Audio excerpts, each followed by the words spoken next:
একদিন এক শেয়াল জঙ্গলে হাঁটছিল। সে খুব ক্ষুধার্ত ছিল এবং খাবারের সন্ধানে ছিল। হঠাৎ সে নদীর ধারে একটা কুমিরকে দেখতে পেল। কুমিরটি সূর্যের তাপে অলসভাবে বিশ্রাম নিচ্ছিল। শেয়ালের মনে একটা দুষ্টু বুদ্ধি এলো। সে ভাবল, আমি যদি কুমিরকে বোকা বানাতে পারি, তবে ভালো কিছু খেয়ে নিতে পারি। শেয়াল কাছে গিয়ে বলল, কুমির ভাই, জানো কি, তোমার জন্য দারুণ খবর আছে। কুমির অবাক হয়ে বলল, কি খবর? শেয়াল বলল, রাজা সিংহ বলেছেন, সব কুমিরদের গুণে দেখতে হবে কতজন আছো। তিনি নাকি তোমাদের জন্য বড় একটা পার্টির আয়োজন করতে চান। কুমির তো দারুণ খুশি হয়ে গেল। সে দেখে সব কুমিরদের জড়ো করল।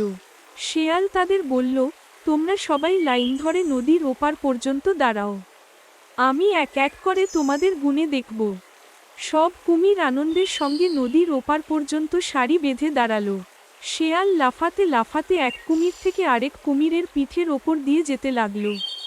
শেষ কুমিরের পিঠে পৌঁছে শেয়াল আনন্দে লাফিয়ে নদীর অপর পারে নেমে বলল, ধন্যবাদ তোমাদের, আর পার্টির কথা বললাম মজার ছলে। এখন আমি আমার খাবার খুঁজতে যাচ্ছি। কুমিররা রাগে গর্জন করলেও তখন কিছুই করার ছিল না।